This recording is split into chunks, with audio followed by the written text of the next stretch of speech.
ये आपका आखिरी फुल बजट है चुनाव से पहले इस टर्म में, क्या आपके अच्छा हो गया आपने कैविएट कर दिया इस टर्म में और चुनाव के पहले, क्योंकि ये ना प्रधानमंत्री जी का आखिरी बजट है ना निर्मला जी का आखिरी बजट। बट आपके ऊपर कोई दबाव नहीं था कि देखिए ये आपका आखिरी मौका है to reach out to people, और इस समय कोई भी गलती जो है वो आगे चलकर भारी पड़ सकती है?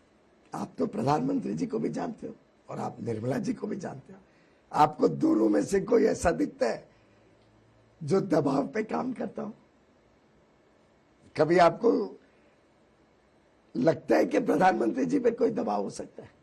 अगर प्रधानमंत्री जी पे दबाव होगा तो सिर्फ और सिर्फ देशहित का और जनहित का, कैसे मैं गरीबों के लिए और अधिक काम कर सकता हूं, कैसे मैं मध्यम वर्ग का भविष्य और सुधार सकता हूं, कैसे युवा युवतियों के लिए और अवसर दे सकता हूं। अब मैं आखिरी के और मैं इसका एक लिविंग एग्जांपल ये आपको दे सकता हूं कि हमें कई बार हमें बोलते हैं माननीय प्रधानमंत्री जी, आप 1 घंटा और काम करोगे तो मैं 2 घंटे और काम करूंगा, आप जितनी मेहनत कर सकते हो करो, क्योंकि ऐसा मौका बार बार भगवान नहीं देता है।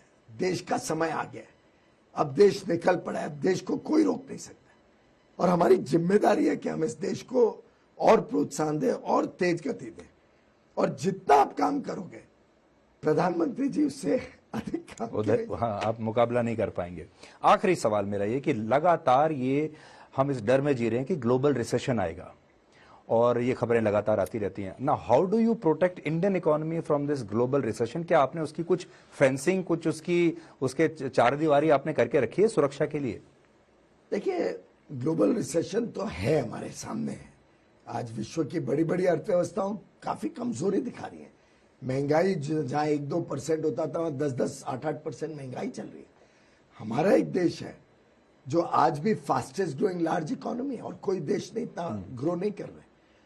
आज भी हमारा एक देश है जहां पे एक जमाने में, आपको याद होगा, 2008 ले लो, 9 ले लो, 10 ले लो, 12 ले लो, डबल डिजिट इन्फ्लेशन होता था और एक बड़ा सामान्य माना जाता था।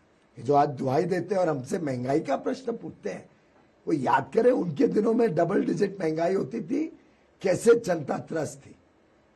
और हमारे 9 साल का औसतम निकाल लो, 4.7%। 9 साल तक एवरेज इन्फ्लेशन 4.7% भारत ने 75 वर्ष की आजादी में कभी नहीं देखा। तो मैं समझता हूं माननीय प्रधानमंत्री जी ने देश को जो एक मजबूत स्थिति में आज खड़ा किया है, और ये बजट ने उस मजबूती को और 4 चांद लगाए। जैसे इस बजट ने बड़ा इंटेलिजेंटली टूरिज्म पे फोकस किया। आप जानते हो, टूरिज्म पे 1 रुपया खर्चा करो, उसका सबसे ज्यादा रोजगार और काम के अवसर पे इंपैक्ट होता है। ये एक विश्व भर में एक्सेप्टेड स्टडी है। इसने हुनर डेवलप करने में विश्वकर्मा पे इस बजट ने फोकस किया।